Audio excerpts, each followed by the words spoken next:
What's up, everyone? How are you doing today? I'm doing pretty freaking fantastic. So today I will be doing the Doge V2 RDA review by Congrevape. It's a 3-post Addy. I got the black version. This is the clone, actually, by Tobeco. It only has one O-ring on here right now because I took the other one off. I've had this RDA for probably 4 or 5 months now, and so I thought it was time I should do a review. Let me take one more vape on it, and then I'll talk more about the stuff.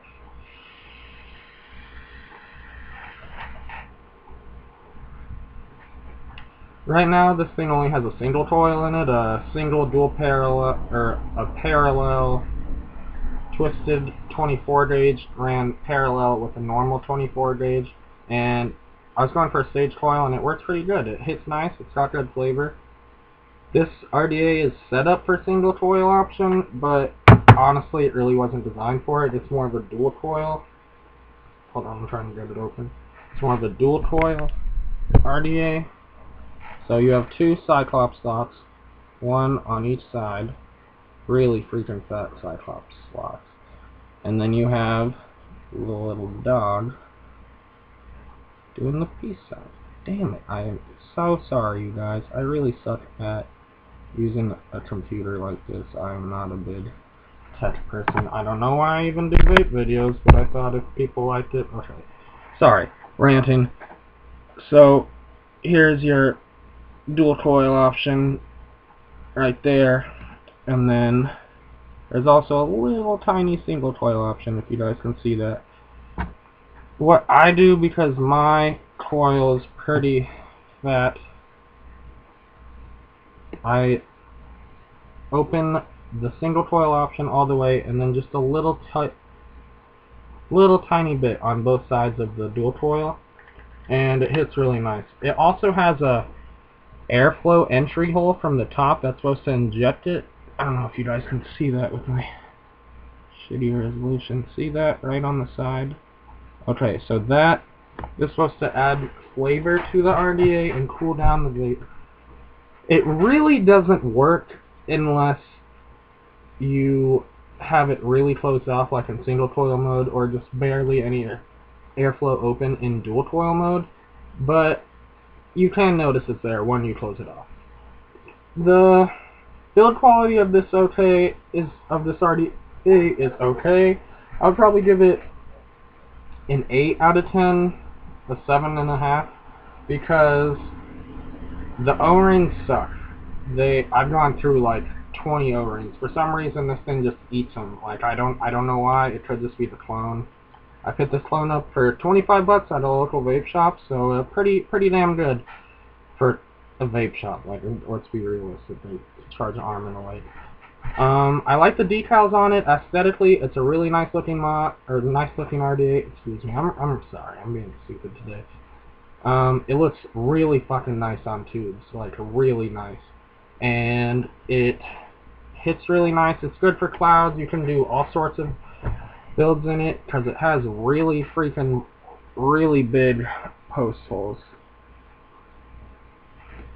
and beefy screws, but the top is copper, and I don't know if you guys can see, but it gets worn away slowly. Not a lot, and really all you have to do is replace the screws anyway, so don't complain about it. It hits nice. It has good flavor. Has a fairly deep juice well. The V2 has a 1mm deeper juice well than the original. It has the same airflow options, a revised top cap, which I really like the top cap on the new one. The top cap makes it taste a lot better because it slides in. And because it's a short RDA, it also has really good flavor, but it still is capable of producing a lot of clouds.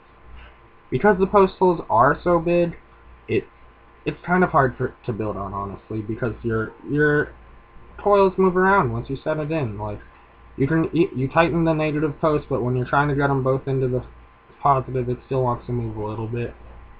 And you could fit quad coils in here, but it would be a bitch to build.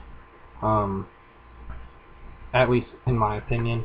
So yeah, the only real complaints I have is copper screws,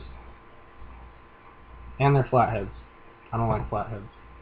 If it's not Phillips, it should be Allen, and Allen is the best. O-ring's not so good. Juice well's not the deepest, and the airflow ring it's kind of like it's working better now, but if you don't put a lot of effort into it and you don't hold it, it's kind of difficult. It's not smooth. It could just be because I have the clone, but I guess this is the review of the clone. Yeah, nice airflow though, good post holes, hits nice, looks good, copper contact on the bottom, aesthetically really a good looking RDA. It can handle any wattage you throw at it. It's not gonna, the insulator doesn't melt. Got a thick insulator. Yeah, just the few cons I have, and I mean, if that doesn't sound bad to you, then go ahead and get it. I think I would buy another one if I wanted. I mean, maybe not for 25 bucks. I'd probably buy the clone online at Northwest Vapes for $10, but I still like it. The biggest thing for me is the 3-post. They should have gone 4-posts or done a different type of build deck like the Velocity or the Vortex, something like that. I don't know. The build deck's kind of a bitch, and it's kind of small compared to what I'm used to. Honestly, like, it might not be small to you guys, but that's kind of. I like to build really fat foils in mine, so. Yeah, that's it. Have a good day, you guys. Thank you.